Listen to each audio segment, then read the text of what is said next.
पश्चिम बंगाल की, जहां पूर्व टीएमसी विधायक की मौत से सनसनी फैल गई है। टीएमसी ऑफिस से आशीष का शव बरामद हुआ है। रहस्यमय हालत में फंदे पर शव लटका मिला। रामपुर हाट से 5 बार विधायक रहे हैं आशीष। पोस्टमार्टम के लिए उनका शव अब भेजा गया है। तो ये बड़ी खबर, पूर्व टीएमसी विधायक की मौत से सनसनी फैल गई है। टीएमसी ऑफिस से आशीष का शव बरामद किया गया है। अब सवाल ये उठ रहे हैं कि आखिरकार कैसे आशीष की मौत हुई है, क्योंकि रहस्यमय तरीके से फंदे पर उनका शव लटका हुआ मिला है।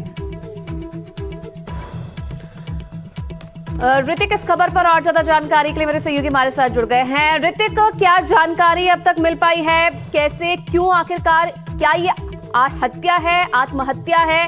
क्या जानकारी अभी तक मिल पाई है और क्या ऐसी मजबूरी थी? अगर आत्महत्या की है आशीष ने, तो क्या ऐसी मजबूरी थी कि उन्हें ये कदम उठाना पड़ा? देखिए, इस घटना के बाद एक हैंड रिटन नोट जो है पुलिस ने बरामद किया है, जो बताया जा रहा है कि आशीष बनर्जी जो पूर्व विधायक रह चुके हैं और ममता बनर्जी के सत्ता में वो डिप्टी स्पीकर के तौर पर भी विधानसभा में पदभार संभाले थे। उनके जो हैंड रिटन नोट जो उनके जेब से बरामद किया गया है, उसमें बांग्ला में लिखा गया है कि दरअसल वो जिस तनाव में इससे गुजर रहे थे कि सत्ता पलट होने के बाद कई सारे घोटाले के आरोप में उनको उनके खिलाफ जो है उनको इस तफ्तीश के दायरे में लाया जा रहा था। उनका कहना है कि कहीं किसी भी घोटाले में से मैं शामिल नहीं हूं। वहां पर एक डेवलपमेंट अथॉरिटी की बात आ रही है, जो तारापीठ और रामपुरहाट डेवलपमेंट अथॉरिटी है, उसका जो एक आर्थिक घोटाले के मामले में आशीष बनर्जी के नाम जो है वो चल रही थी और उनका कहना है कि इनके साथ कोई इनका सीधा ताल्लुक नहीं है।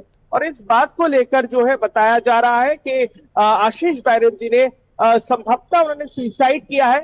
हालांकि तृणमूल कांग्रेस अभिषेक बनर्जी ने भी इस मसले पर उन्होंने ट्वीट किया है और इस बात की उन्होंने पूरी तफ्तीश की मांग की है।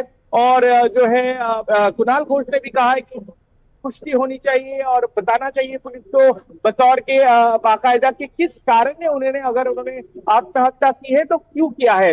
परिवार की तरफ से जो बताया गया कि आशीष बनर्जी जो इस चुनाव के नतीजे के बाद तृणमूल कांग्रेस की जिस तरीके से हार हुई, वो 5 बार के विधायक रह चुके हैं।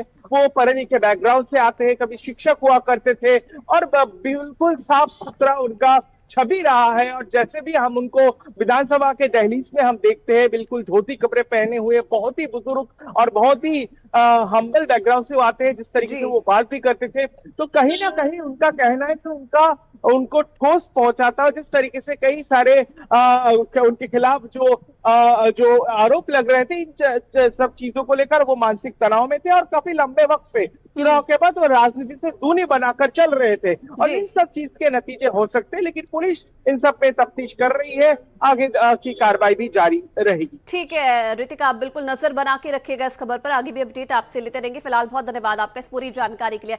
अब देखिए, जिस सुसाइड नोट के बारे में ऋतिक भी जानकारी दे रहे थे, रिपोर्ट्स के मुताबिक आशीष बनर्जी के शव के पास से ये हाथ से लिखा हुआ नोट मिला है। अब इस नोट में उन्होंने क्या क्या लिखा है वो भी हम आपको बता दें। मेरे पास तारापीठ रामपुर हाट डेवलपमेंट अथॉरिटी यानी कि टीआरडीए में कोई असली अधिकार नहीं था। मुझे नीचा दिखाने की जानबूझकर तमाम कोशिशें की गई। टीआरडीए में आम बैठकों में शामिल होने के अलावा मेरी कोई भी जिम्मेदारी नहीं थी। मैं टेंडर कमेटी में नहीं था, मेरे पास चेक पर साइन करने का अधिकार नहीं था, मैं योजनाओं को मंजूरी देने के लिए नो ऑब्जेक्शन सर्टिफिकेट जारी करने में भी शामिल नहीं था। अब इन मामलों पर किसी ने मुझसे कभी सलाह नहीं ली। मुझे बदनाम करने के लिए की गई हरकतों की मैं निंदा करता हूं। मुझे लगता है कि राजनीति में आना मेरी एक गलती थी। मैं अपने परिवार के युवाओं को भी सलाह दे रहा हूं कि वो राजनीति में ना आए, उन्हें अपने अपने पेशे पर ध्यान देना चाहिए। आशीष बनर्जी का ये पोस्ट जो उनके शव के पास से सुसाइड नोट मिला है, अब पुलिस मामले की जांच कर रही है। अब देखने वाली बात है कि आखिरकार क्या इस पूरे मामले के पीछे वजह थी।